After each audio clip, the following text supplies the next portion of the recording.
Welcome. Welcome to the Hawaii Annual Code Challenge Workshop number 1. Y'all ready to have a little bit of fun today? Hopefully learn a little bit about video production, have some time to talk to our challenge leaders, and then if you have some technical problems or issues that you are dealing with, we will have some a few people to help in terms of HPU professors as well as dev lead. So if you're having some coding challenges, let us know, and then that'll be the last part. The idea is that we will go probably till from 9:15 now until about 10:30 with the video training, and then have about an hour to work with the challenge leaders, and then whatever time until noon to work with technical support. If you're still having problems after that, you can stay on and chat with them if they're willing to stay on, as well as if your team needs some workspace for this afternoon, you are welcome to stay in this room to utilize the room as your workspace for your team if needed after 12. All right. I'd like to introduce Drake Zintgraff. He is with Honolulu Community College, and he will be providing your video production training today.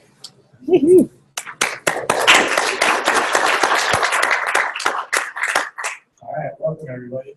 Thank you all for coming out on Saturday too. So I learned a little bit about your folks group actually just this past week, and that's really exciting. And I think I like to talk in the future. So this is going to be kind of informal. I do want to do some questions along the way. Please raise your hand and talk about it, because in the end, this is really just meant to make sure that we help you folks with whatever it is you want to learn about to help display what your folks are going to be doing. Because in the end, I believe like one of the things that you're going to be doing is putting together what you're making and displaying it in a video format. And so really, there's a lot of different ways to do it. There's no right or wrong way, but there are lots of ways, and figuring out which way works best for you is hopefully something we can start talk about today. So with that said, who am I and what do I do?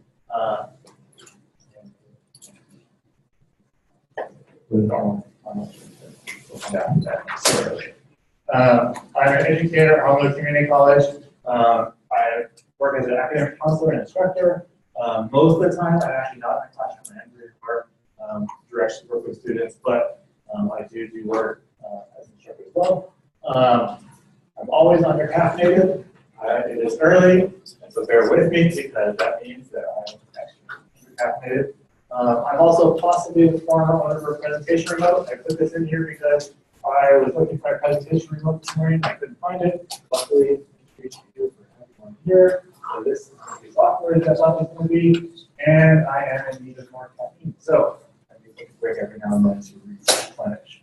Okay, with that said, a couple of things that are going to come up, especially when it comes to video. We're going to talk about like repurposing like audio and videos that maybe like software and stuff like that. None of this is legal advice because I'm not a lawyer.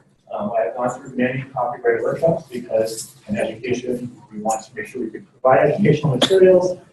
So when I'm sharing things, I'm going to share it to the best of my ability, but I can't go for and say that guys can make me do it. But for the most part, what I'm going to share with you is pretty safe.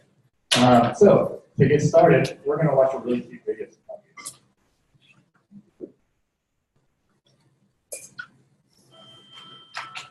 After apparently that.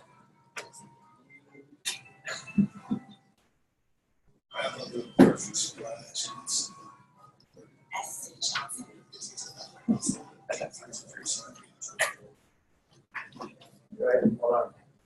Back to it.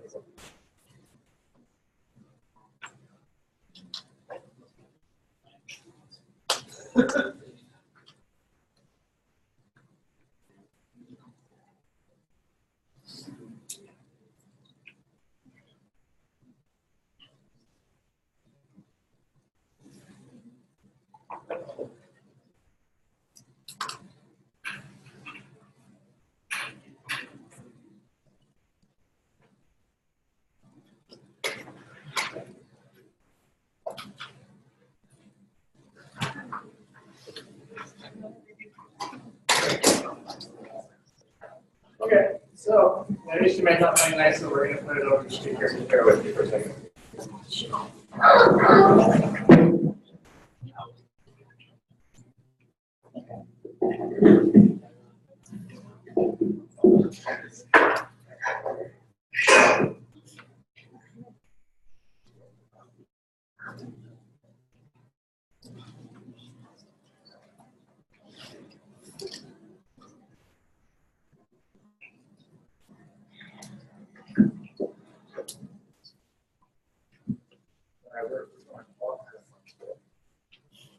Okay. So I can share that video with you after all our technical difficulties. Hopefully not ironed out because I can't remember. This thing called Creative Commons. So in some cases, when you put something online, and this is something that you probably will make a decision for, unless it is already made for you, when you folks upload your video at the end, is how would you like to have it shared with people? So when you create something, for the most part, unless it's for a specific purpose that already has legal agreement, like I wrote slides in your state, you authorize them to let you share your work with whoever. You own the copyright, even if you haven't filed it. But what you can do is you can publish it under what's called a Creative Commons license. And so when you're looking for audio or video to supplement potentially with what you have, so sometimes known as like stock footage or stock audio. One thing that I'm not sure if you're going to use a lot of stock video, but one thing that you maybe will use a lot of stock audio, potentially like background music to kind of help with like transitions and stuff. Licenses are important just to keep aware of, but don't let that discourage you like, oh, I'm not going to get anything. There's a lot of stuff out there, and so sometimes you have to reinvent the wheel. I mean, if you want to go and have a jam session with some of your friends and record some music, or you want to go and find like something like GarageBand and make your own music, like you can do those things, but there are a lot of stock footage or stock audio out there you can use, and Creative Commons is one of the things you can do it and use it in a pretty safe space. So what I'm actually going to do here is I'm going to show you what that can look like. So where would you find some of this? So if you go to vimeo.com/Creative Commons, what it does is it actually breaks it down. Once it lives in a there we go. It breaks it down by different types of licenses.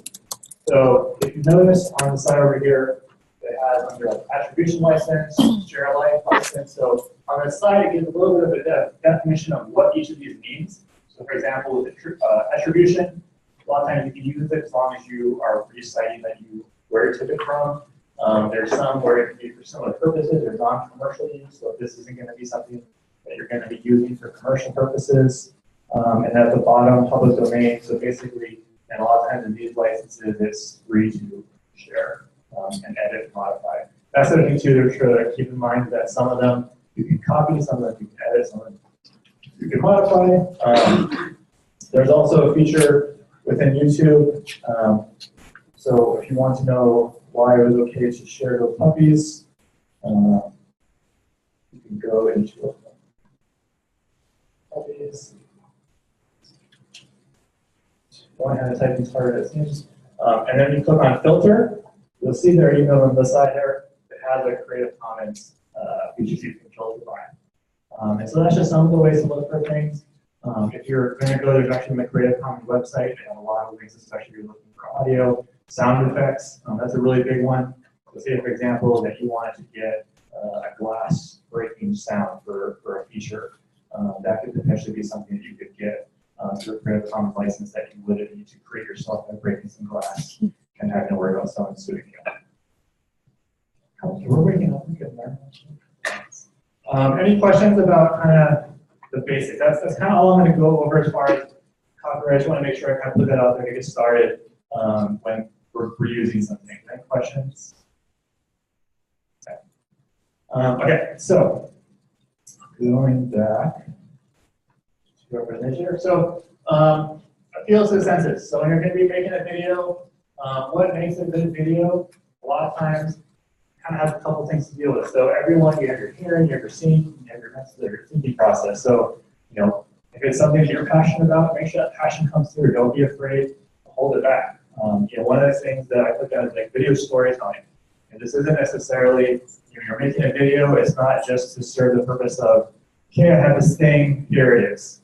And because you can make a video like that, but think of the things that you enjoy. And so one of the things I actually would recommend for everyone when you're going out there, and if you have, whether it's an app that you're doing or a service you're doing or whatever you're trying to put together, is looking into things that are in that range already that are created.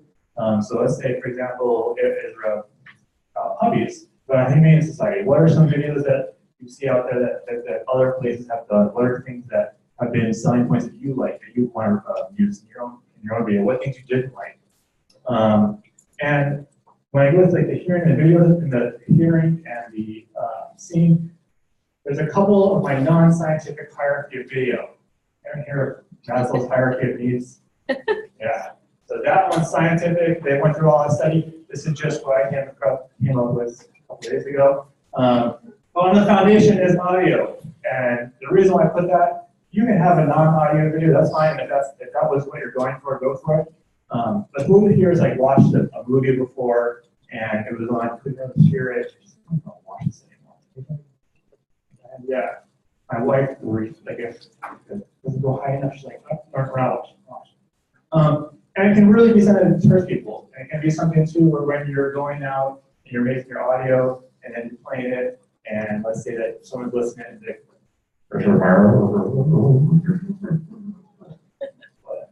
yeah, and it can really, you can have the most amazing product in the entire world, but a foundation, having a clear message is really important. And the video is the next part. So you a lot of times, like, oh, you're making a video, the video quality, the video content has to be perfect.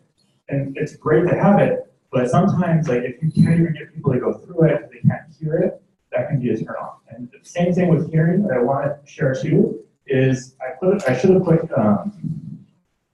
hearing or video, because what comes down to it is that if it's accessible as well, so closed captioning, so let's say, for example, someone who isn't able to hear, making sure that that's not an audience you're losing out on, as well as just making sure that it's something that can be applicable for everyone.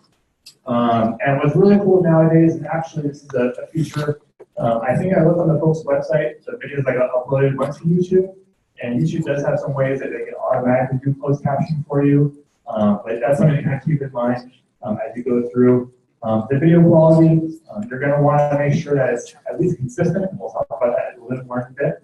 And then the story, and then the extras. So when you folks are putting together your video, kind of just think, from the ground up, you want to make sure that you have a great story and you have the fancy features, but you also have a deadline, right? Is that a deadline? Yes. So at some point, you got to make sure you at least have your basics. Otherwise, you can have a really cool extra feature you want to put in there and show off, but if other stuff is there first, it may not have a chance to really have that same impact. So, our next video.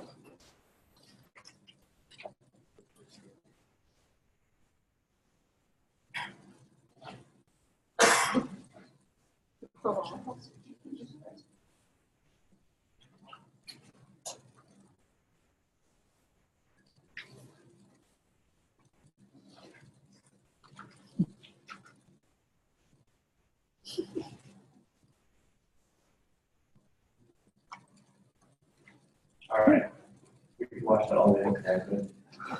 But what are some things that kind of caught your attention outside of the cuteness of the puppies? Brain cuts. What else? A sound. So actually, it didn't play across really well here, but there's also a crackle in it. And so one of the things that when you're doing audio especially, is you can do audio in different ways. So right now, I'm up here on a microphone, they're sharing it on the internet, and this is where the audio source is coming from. But if I was speaking up here without the microphone and the audio was coming from the camera, there's a good chance that I wouldn't come across very clear. And so you can do video and audio on two separate devices at the same time and put it together later. We'll take a look at that, but that's going to think about, we're talking about how can you get good audio quality given different settings, but also when it comes to one of the things here, I know everyone's in different professions and everyone has different backgrounds, and everyone probably has other obligations, but if you have some of these things or you have friends Or if you're in school, a lot of colleges will let students rent out equipment. Like this is an example, like a microphone that you could potentially use. They have like a muffler on it, so basically you can go in a windy environment, and when you're filming, it lets you basically kind of filter out some of the wind. You'd be amazed at actually how good these things are. And things like that can kind of go along, even if it's something as simple as, hey, I'm gonna put earphones on. I actually saw the other day on the news, they were using AirPods. They gave one guy the AirPod, the other had the AirPod, and it's not a huge difference, but it would at least allow them to have an interview conversation that was able to be recorded while the camera was further away. And so if you're limited by your devices that you have, you can try and kind of think outside the box of how you can use little things that you may already have to still be able to increase the quality of what you're going to be putting out, even just a little bit. And that can be really helpful with your final product.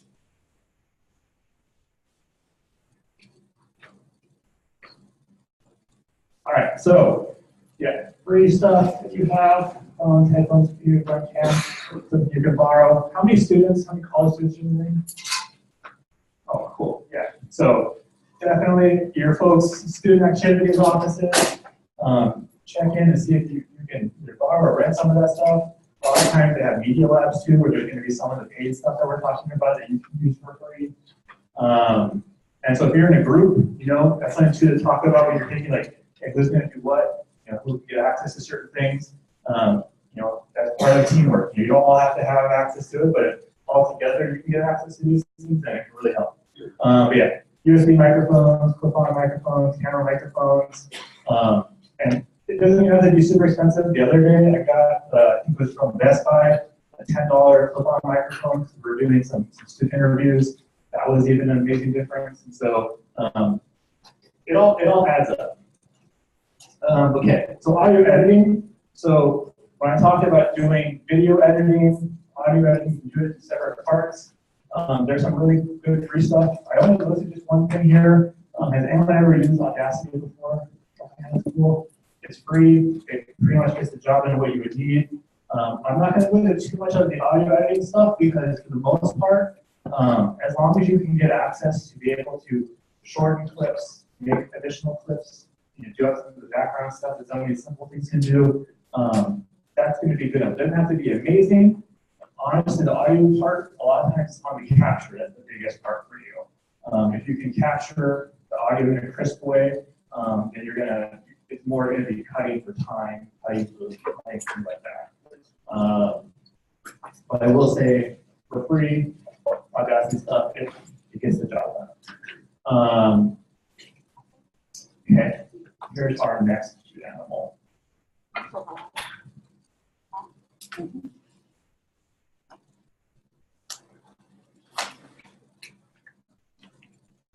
This one has sound, but it's not coming through right now, but just focus on the video part for now.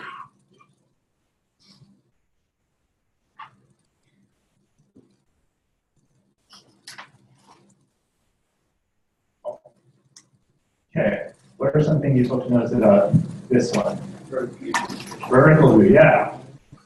So, vertical view, so these are one of the things like I talked about like with audio, the main part, like you can go in, you can get it and stuff. The capture is really important. Same thing with the video. You can't really correct. You can crop the video to make it fit in different settings, but doing your panoramic kind of side angle video is going to be easier to capture, especially because you got to think of where you're going to be putting this. To my knowledge, this is going to be going up on YouTube. Probably. YouTube or Vimeo. Yeah. So this is going to be something that's not going to, like if you're doing vertical video, it's not going to appear. You're going to have these bars here on the side. And you can try and fix some of the things there. Like you could put the video and you could have it like on a PowerPoint, have words on the side, try and fill it in. But one of the things I want to really stress is that it's going to be a lot easier to have more options by doing some of these things than have do cutting later. Like if you wanted to make something smaller, it's easier to go down than go out. So same thing with image quality, audio quality, amount of footage you have. Always better to have more because it just gives you more options. Okay, so Steady, we've all seen the photos or videos, people moving all around. If you can, there's going to be a setting where you're not going to have access to the tripod. Even if it's something as simple as when you're putting up a video, being able to make sure it's on like a table or somewhere still. Some applications I'll talk about later even help you while you're doing it if you're going to have your hand still. Some of the applications we'll talk about here in a little bit can do motion smoothing to make it so it's not kind of going all over the place. Consistent. So, for example, if you're going to be filming in one way and then you're going to change it later on, that can make it kind of hard to have a consistent feel to it. And so some of these things that you might want to talk about as a group is before you go out to start taking some of this, like, okay, what is going to be, are we going to try and shoot in a super high quality? Are we going to be okay with having all kinds of different qualities? We want to set it on something. So we'll talk here in a little bit about the different types. But that's just kind of think ahead of time. Like we want to have consistency, whether it be what are we going to call our application or service, and what do we want? Like is there going to be a color scheme? Because then maybe we want to implement that throughout the entire place. For the format, so 1280 by 720. So a lot of times when you're going to be taking video, you're going to have options ahead of time. So we saw vertical, like that was one thing. So that's obviously not 1280 by 720. But you're going to also have options where it's going to say, how would you like to film this? Would you like to save it in low res, high res? Like, what does all that mean? One of the things that you can look for is the 16:9 ratio, or the 1280 by 720 pixels, is kind of like, that's what basically YouTube recommends as the output. And so if you're at least minimally recording at that, then you don't have to worry about that scaling thing as much. Because if you want to record in a higher resolution, and you're having in a better quality, that's fine. But you want to remember, like if you're going to be scaling up, things don't scale up very well. You can scale down okay, but they can't really scale up. The next one is angles and lots of footage. So a lot of times we're going to go into cuts here in a little bit, but with cuts, it's hard to make things appear in different ways if you don't have a lot of footage. And so if you're going to be filming, especially if it's an application, or if it's going to be someone using your service or using what you're making, having it in one angle can get kind of boring after a while. And so having different perspectives gives you more of an ability to kind of use your footage to keep the person entertained. Like we were talking earlier about feel their senses, make sure that mentally that they're engaged, that they can be kind of making all these kind of decisions. So that's something I can keep in mind. Questions about that?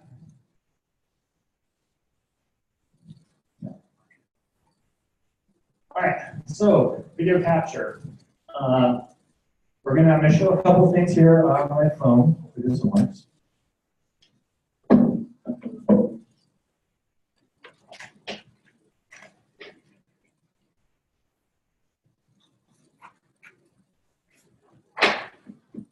Who here has iPhone?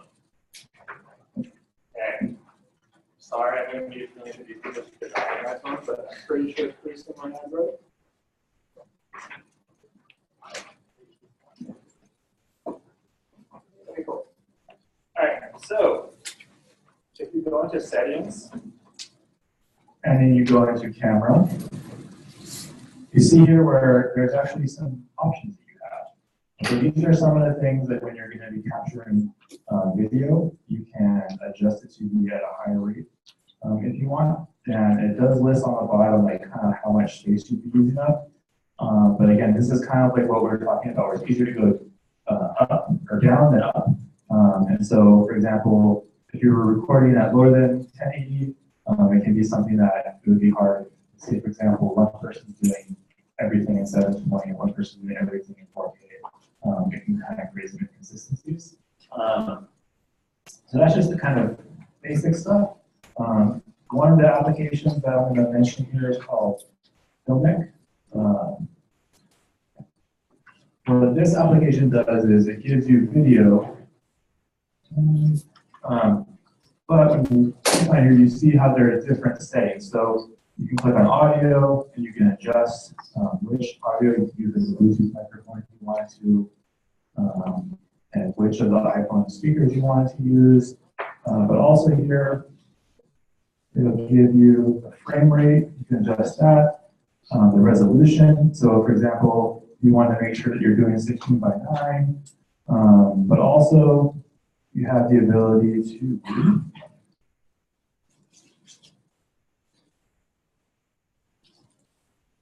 adjust if you had any other devices. So if you are able to rent certain things from, I say like your folks, student services office, student affairs office, or I work in education and I'm forgetting the name of it. Student activities office, there we go. Your device, where it's going to save, and if you're going to set what you want all together, and then stabilization. So if you want to make sure that it was stable, not stable.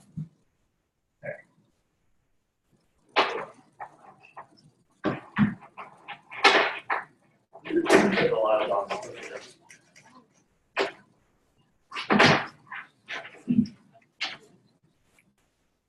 All right, and then obviously the other option that you have, I use the phone just because most people are going to have one. It's going to be with you, especially if you're going to have multiple people doing different footage.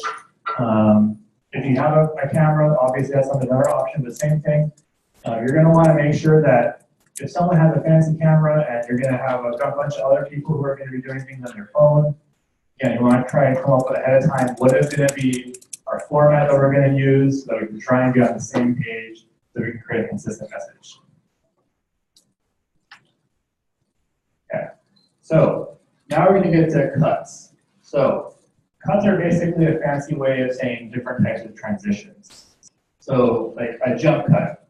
What this basically means is it's going to be the type of cut where you're jumping from one scene to another with maybe some kind of a fancy transition. The J cut, so for example, this would be where you're going to have audio that's playing over. So let's say right now the camera's on me and I'm talking, and then they pan the camera over to the other side and I'm still talking, but that person's reacting. That kind of helps the audience be able to kind of transition, still hearing me talking, and then in real time seeing the reaction of the person on the other side. So it's good to kind of be able to portray that kind of emotion.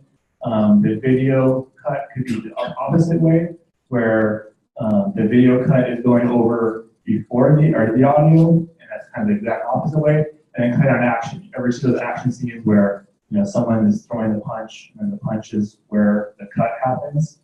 That's another type. And so when you're thinking about transitions, just make sure that it makes sense for you. I've seen videos before where it's jump cut, jump cut, jump cut every 3 seconds. And like it's cool you get to put some kind of splash animation, loud noises, and a jump cut. Everyone watched the old Batman. Pow. That's not kind of traditional jump cut, but like those kind of things. If it's everywhere, it kind of can become cheesy. But if you do it strategically, it can help you in a transition. Because let's say that I'm up here talking, and then I want to switch to the view of your application.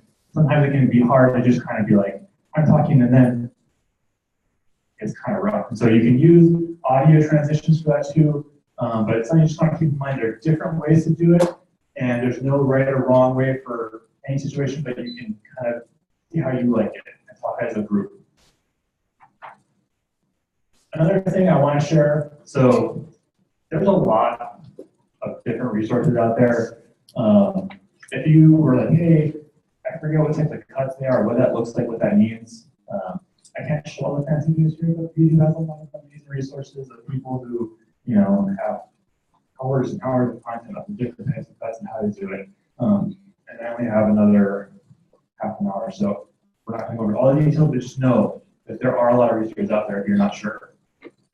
So making the videos, there's free stuff. So on every Windows computer, I think it's called like Movie Creator now, but it was Movie Maker, iMovie. So Windows, Movie Maker, Mac, iMovie, trying Linux. I'm sure there's something open source that's great too.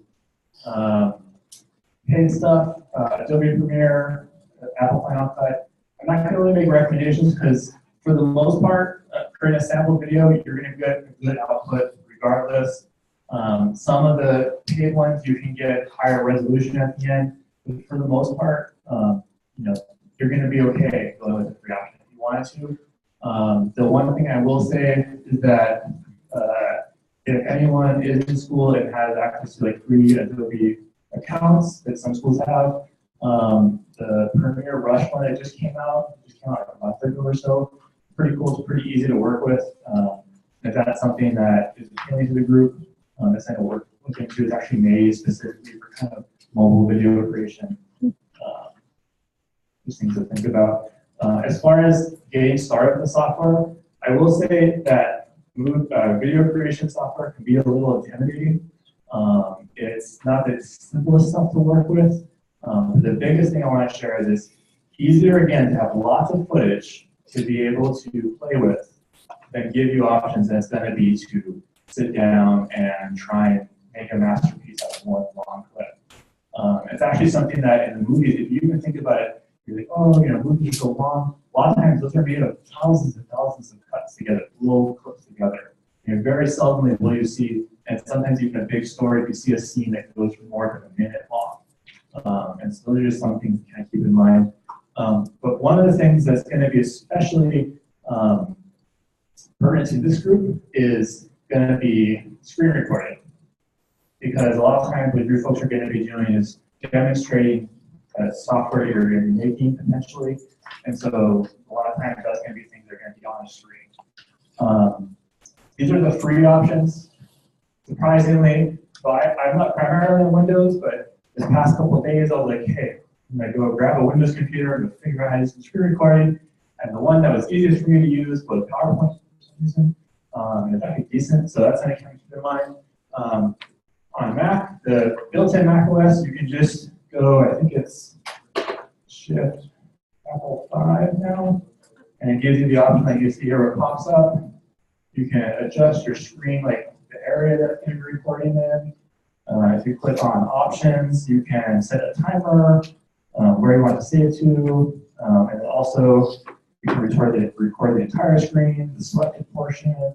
You can capture a window, the entire screen. I haven't done a whole lot of development stuff before, but the little few things I have done, I know you can get like the application simulator, like when you're trying to compile your app and test it out. And that's a good use of a screen recording because you can capture that video to then put and you can use it in your end video. Even if it's something like, say, for example, if in this blue part of the screen was the application and the white part, you can set it so that still is your 16:9 ratio. So that way you know that when you're coming in, it's not going to be like, okay, how am I going to smush this all down? You can just kind of think, okay, I know that this part here is taking up this much space, and this part here is taking up this much space, and I can use this to put my wording afterwards. For example, when you're going to go into your movie editor, your video editor, you can use this as a blank space and then put words, maybe you're scrolling text, or that could be even a second place where you blend in video space. Maybe someone talking about it while it's giving an overview of the application. Questions? Other than I'm not good at producing today.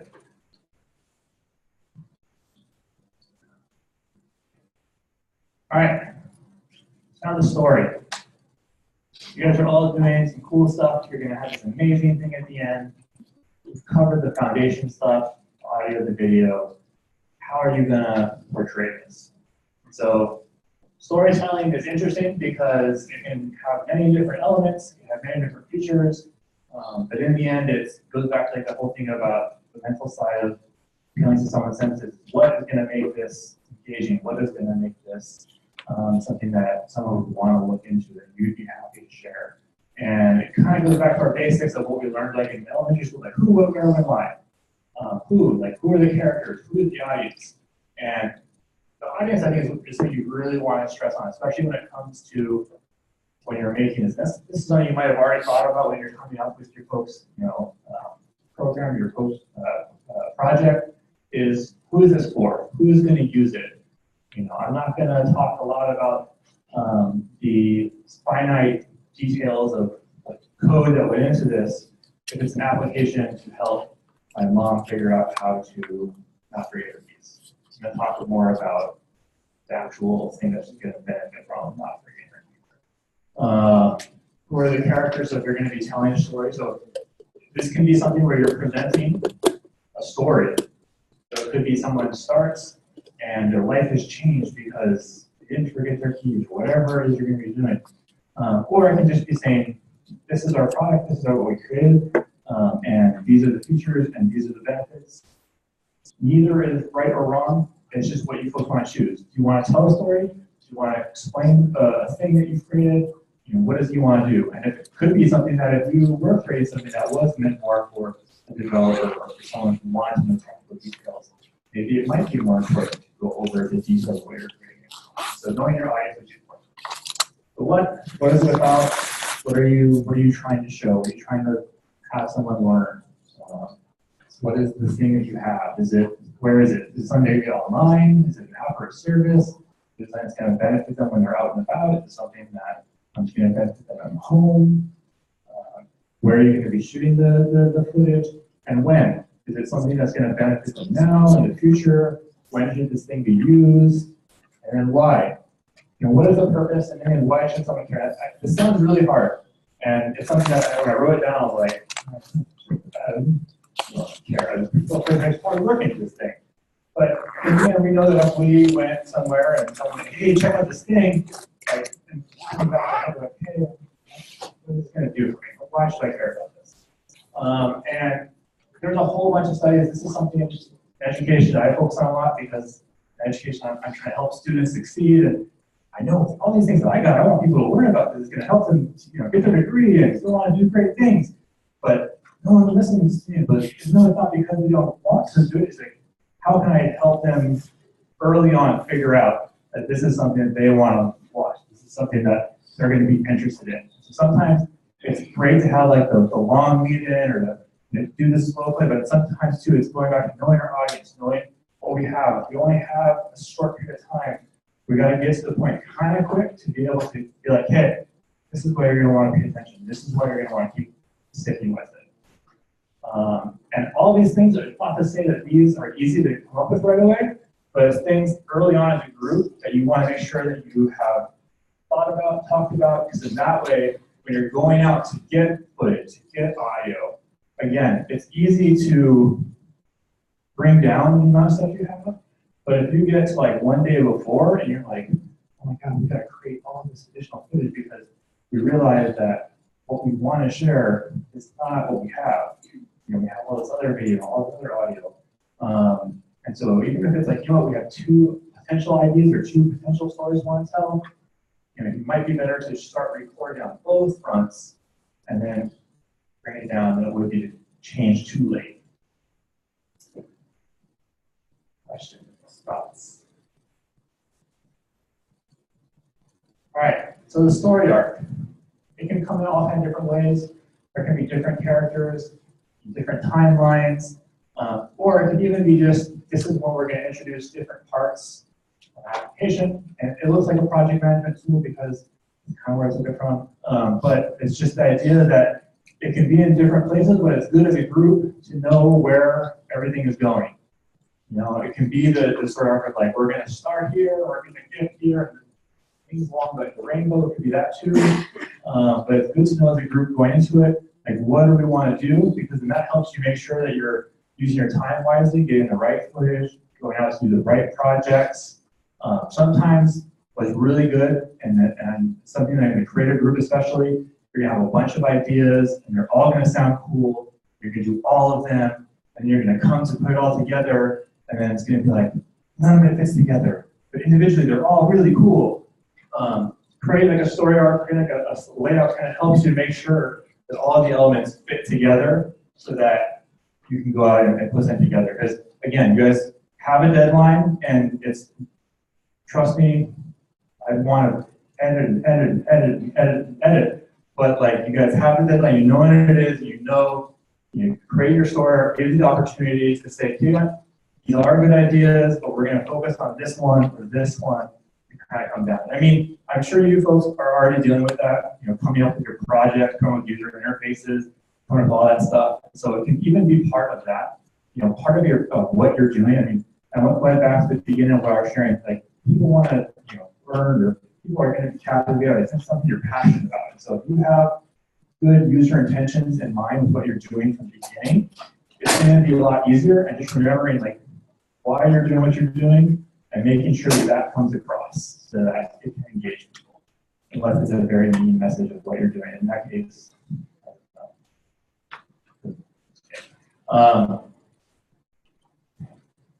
so we said extras. What about the extras? So let's say we do all this stuff. How can we get some additional fancy things in there?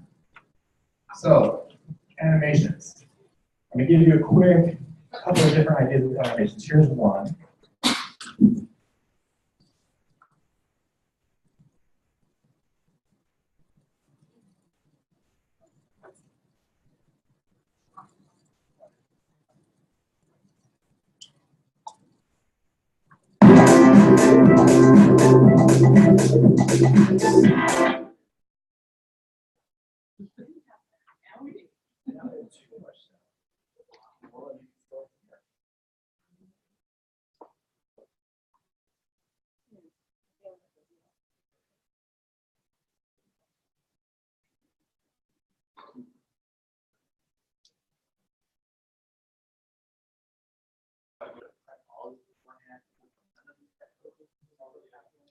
But these technical difficulties will happen to you. That's the other thing is that video editing takes way too much time. And it's going to be like, I got to clip this like 1/10 of a second off to make it like transition a little bit better. But the audience is going to be happy when you do because we've all seen videos before where like, this is too awkward. But here's a really good one with animation.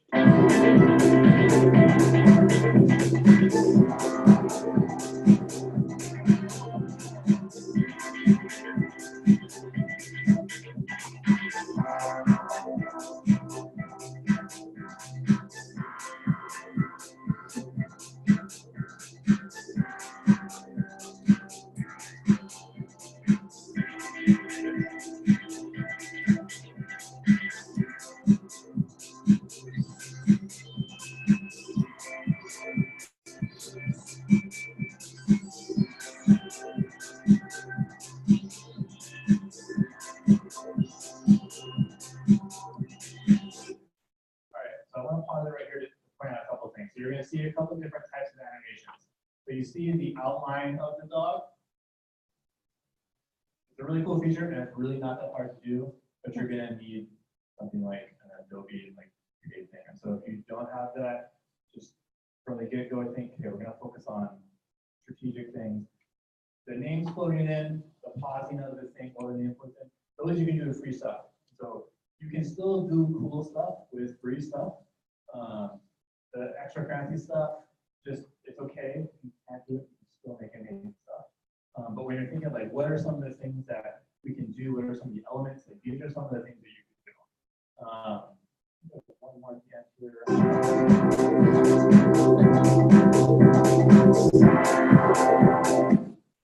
And so again, this is kind of like, if you saw this theme, it started with introducing kind of why people should care in the beginning, and then they share their cute animals, be connected to the thing, and then the great reveal at the end of what who's doing it, where it's coming from.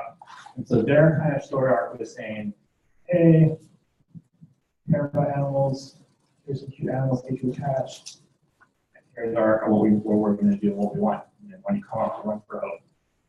And so it can be things like that where, you know, early on, quick little brief of what are we here for, something to bring you in, and then at the end, the whole link is what we're doing.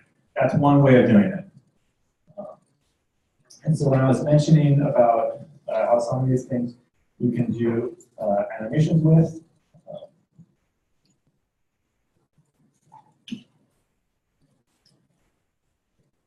so free and easy, Apple Keynote, kind of advanced, maybe like Adobe After Effects. When I told this to my wife this morning, she said, no, you can't make animations in Adobe or in Keynote. And they only think that you can't make animations. So we're going to learn today real quick. So this, I wanted to demonstrate how it can really be something that's super simple. And I think you can do this in PowerPoint, but we can't. Some of these things where, sorry, like haven't used it, but you know, there, it's good.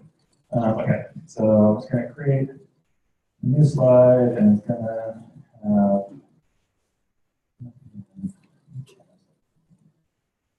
and then I'm going to put here a shape. Let's say, good one. I don't know why I'm thinking about this. It's owl here. Okay.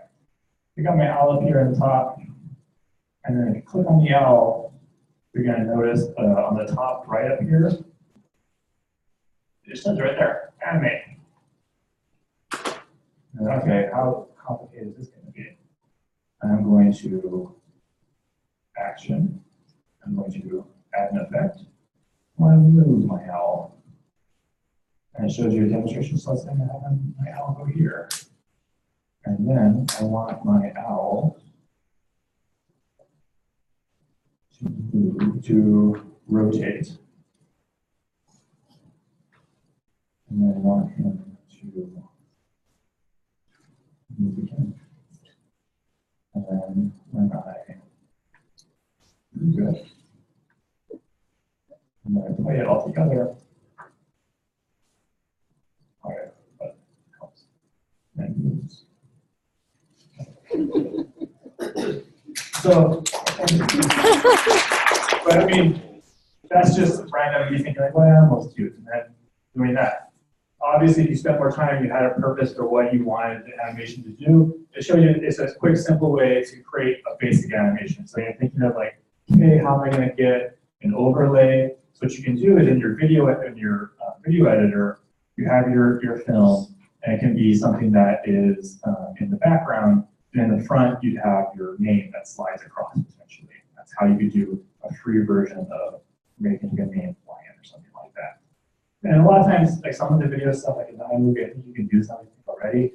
But especially if it's something, and this is actually, honestly, God's truth, I've tried to make an application in Swift for like 2 years, and it's still not even close. But one of the things that I've learned along the way is, a lot of actual professional people will use Keynote to put their render that they come up with, Xcode, and then put it on top of Keynote to then have some of these things go. So like it's something that you can really, the more you play around with, it's just like in some, when you're learning code the first time, you're like, oh, I can learn how to do a loop, and then before you know it, you're like, oh, I can have this loop do like 8 different things. It's like same thing with a lot of these tools. The more you kind of play with it, the more you'll be able to find your own unique use for it. I'm sure when they created this, they didn't think some guy was going to stand up here and make it all move around to demonstrate animation, but it's do what you want to do. Any questions about that part? See, we have confirmation. Same thing. Yeah, and so that's something that you'll definitely be able to do. If you are gonna, there may even be a free version of that Adobe After Effects. The only reason I even point these ones out is just because you can. It's basically the way a lot of the Adobe stuff works is kind of like in programming, where you like do this thing first, do this thing second, do this thing third, do this thing fourth, or do all at the same time. That's how some animations work. Same thing with if you're trying to make like flipbooks work. You can pretty much do that even with a presentation. You can make it appear like it's moving if you play it at a fast enough rate. All right, so putting it all together. You guys all are coming together for this really cool thing, but you don't all probably work in the same building and the same office and spend countless hours together. So you got to collaborate, and video collaboration is really hard. But it's something that there are some stuff that, especially one that I'm going to point out. So the bottom ones here was me Googling the other day of like what else there is, because this one here is called Frame.io.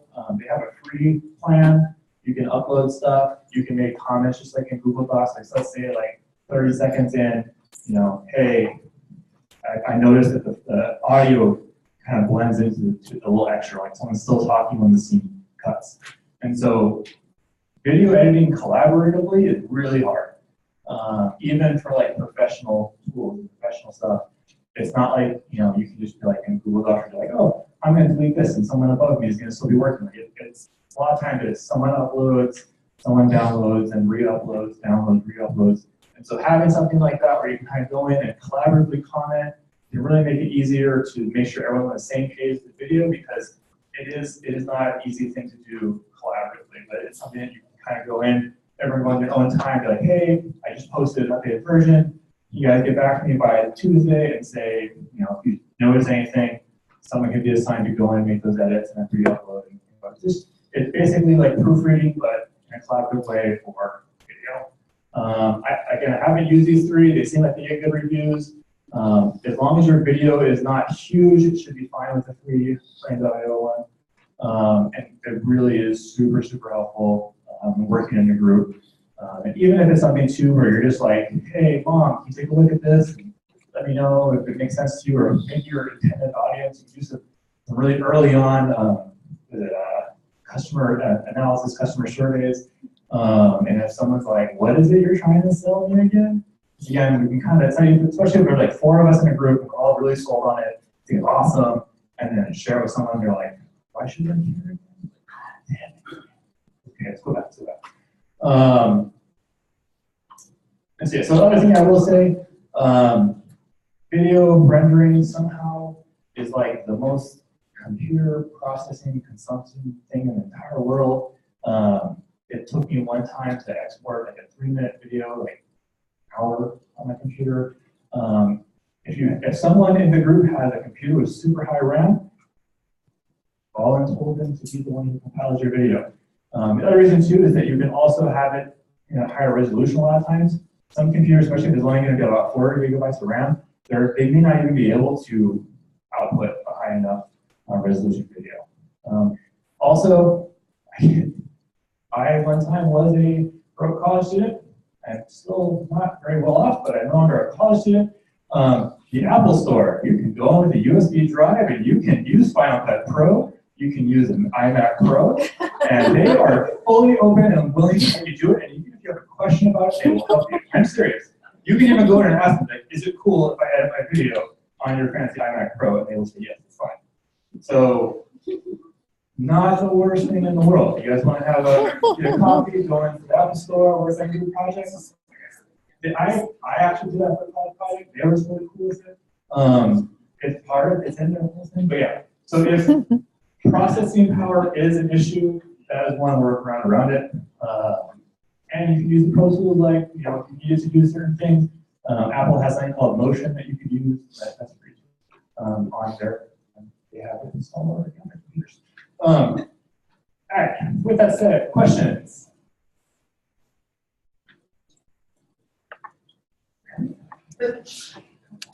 Okay, let me go back, because I did the cardinal sin. I learned this when I was in grad school. What questions do you have?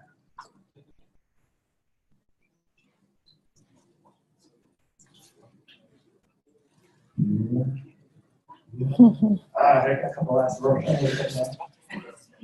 I want. Or was there a question? Yeah, like what's for a video like this?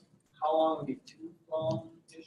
That's like a really good question. And so I would say in general it goes to your audience thing, but actually, is there a length that they have to go within? Well,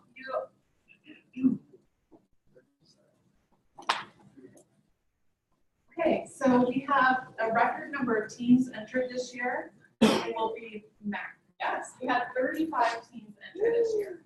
So, yeah, a lot. So not likely we will have 20 to 25 presenting on the 10th, because we just can't have 35 teams present. So there will be some cuts at the through the technical review process. So you will have about 5 to 8 minutes to do your presentation completely. So your video needs to contribute to that presentation. So if you have 5 to 8 minutes, you likely only want maybe a minute to 2 minute video. Yeah. Do we have to turn the video in beforehand as part of your review process? It can be turned in that day as part of your submission, but your submission actually on DevPost is due 2 days earlier, so it needs to be part of that submission. Video needs to be a part of it. That wasn't clear in the instructions. Thank you. Yeah, I was going to clarify that. Yeah.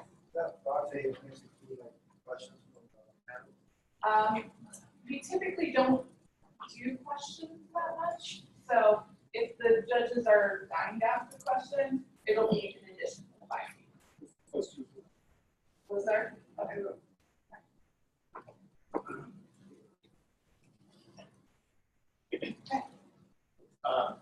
couple things. First of all, what other questions do you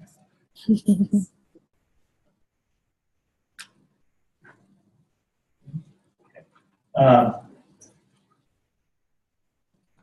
Help me out real quick. What is the name of the website right here?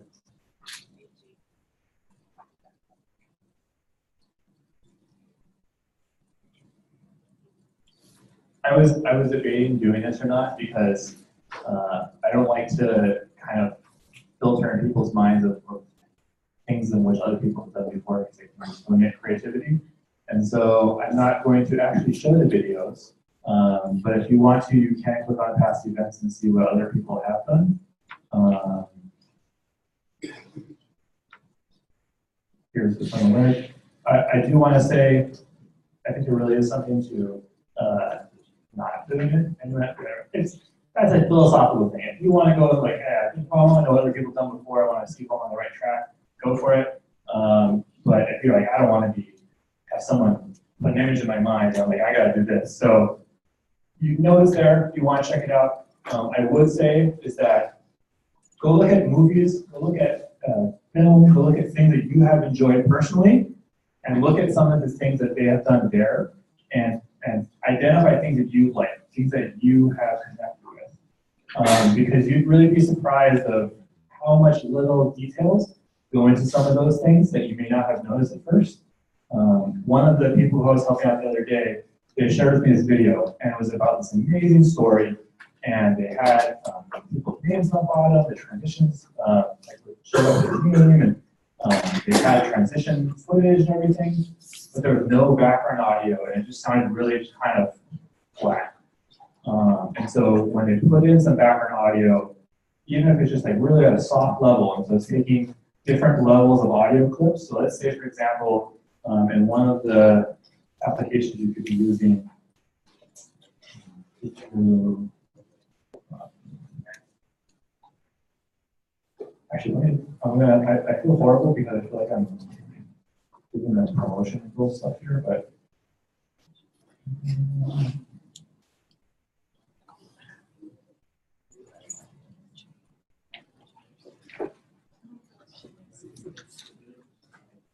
so like you can have different files that you all put together, and they can be on different timelines. And it's not showing me what I want to show. Yeah, you can compare different versions, but also what's helpful is for you as a person to be able to see all of these can be different audio clips. So you can be taking these little things. You don't have to have long clips. Let's say you have a minute and a half of amazing video, and then it's ruined by like 30 seconds of some screaming child running through.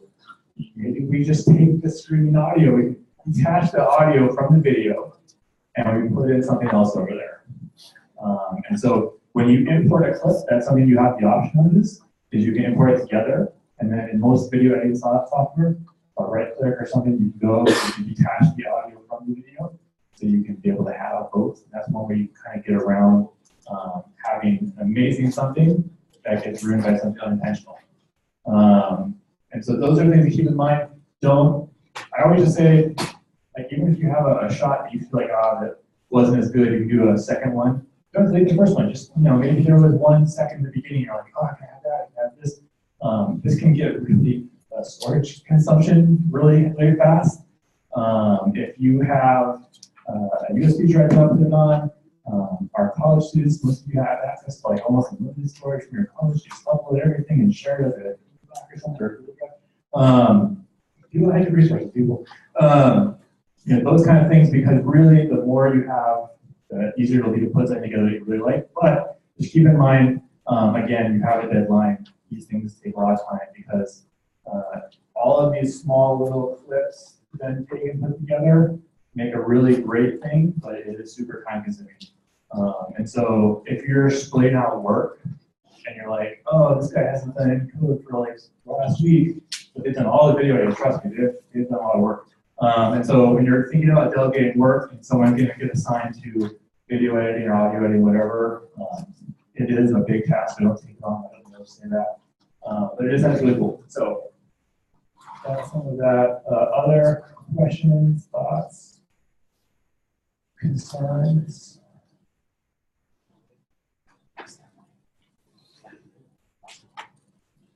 I will say, this is who I am. It's my email. If you guys get stuck, if you guys want to shoot me a link and say, hey, can you give me some initial feedback? And we're happy to send me a link to Drake so you can get quite a few with the Google account. So if it is something you want me to comment on something, I'm more than happy to do that. It's really hard to, I wanted to kind of like pull up a template project and show you all the different things, but we wouldn't have gotten very far. We wouldn't have covered a lot of information. Like it really, there's so much that goes into it. But I can kind of point out some things if you want me to, and we're happy to help. I will say this, as with anyone that you're going to be, especially for our college students, we're going to be using letters of recommendation later. Don't ask your professor the day before to write it. So, okay, is cool. Yeah. What kind of is it? Copyright law? Yeah. So pretty much. The easiest way I can say it, it's on Spotify or Apple Music, whatever, probably not going to be okay. But copyright Creative Commons audio is something you can get. So for example, Creative Commons audio.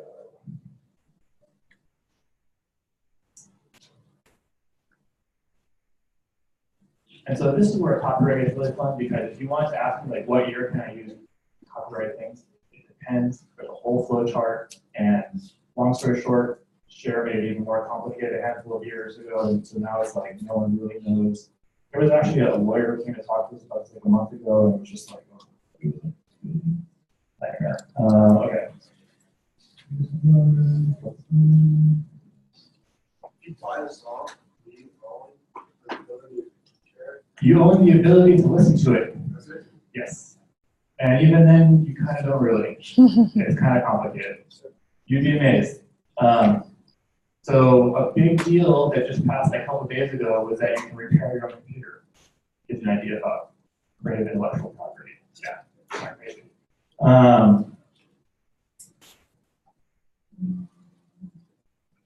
If you check the music, you can search for different types. Is it legal kind of stuff is really helpful. Okay, so I'm good. Honestly, when I'm looking for things, I normally just go sound like I want to listen to a copyright-free breaking class or something like that. If anyone, well, if you have Max, GarageBand, you can put together some kind of simple beats for a couple minutes. That's kind of fun. Yeah. It's not, the safest way to go is, if it's something that you have to buy, it probably isn't going to be okay for you to redistribute. This is, to give you an example for copyright, as an educator, I wanted to share the videos that I really wanted to share. Because I'm doing it in a setting in which I cannot be able, so I can show the YouTube video, so, and I'm telling you who's creating it, right? That means that it should be fine. I'm telling all of you where it's coming from, and we're watching it together. But they only get my one click. And whoever's listening on webcam. So they're only getting one person's view, but really all these people are viewing. And so that's why the Creative Commons impact comes in, where basically someone has to be cool that you do it. So that's why if you ever notice when they have like events and like, hey, we're going to show Alon tonight at the amphitheater, and they're like, sorry, man, cancel it because they couldn't get licensing time. Like those kind of things happen. A lot of times you can ask people for it. Like, hey, I'm going to do this cool videos for a nonprofit or whatever. Right? I'm not going to make money off of it. Can I get it? And they'll get back to you like in a month and say it's fine, but you know, it's not worth the risk. Unless you have the time, in which case go for it. You'd be surprised. People are pretty. I have done before, especially with like educational videos. They'll like, hey, I'm going to use it for class. But this one and some of them were, I don't know how you get hold of people. It's all a mess. But really do go to YouTube. There's some cool people out there. I will say the one that I would recommend if you're like, hey, what's like the number one thing I should just like get some quick ideas from that I wasn't able to show today that I really wish I could have, was cuts, quick cuts, different types of cuts, because you can learn from like 10 seconds, like, oh, yeah, that's really cool. I can do that. And all that stuff is stuff you can get. You can do any kind of stuff. You have the expensive pro stuff. So if you have a GarageBand or a song or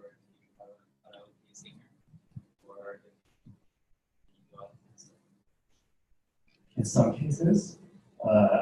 Yes, I don't know so to do it is fine. The reproduction of it, I'm not sure. I'm gonna just leave it there because I'm on the record, so I'm just gonna leave it there, but I would say, yeah, it's all things, like if you make fun of the person, it's totally fine, but if you are doing it seriously, it's not fine, and there's a whole law school thing, but yeah. For the most part, if it's something that you created, it's normally okay, but that's not always true.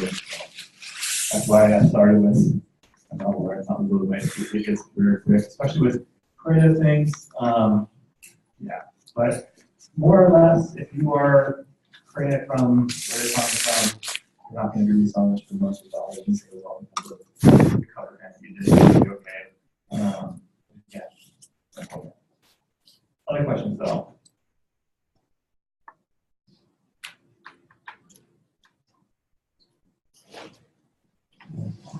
I'll let you guys get to it then.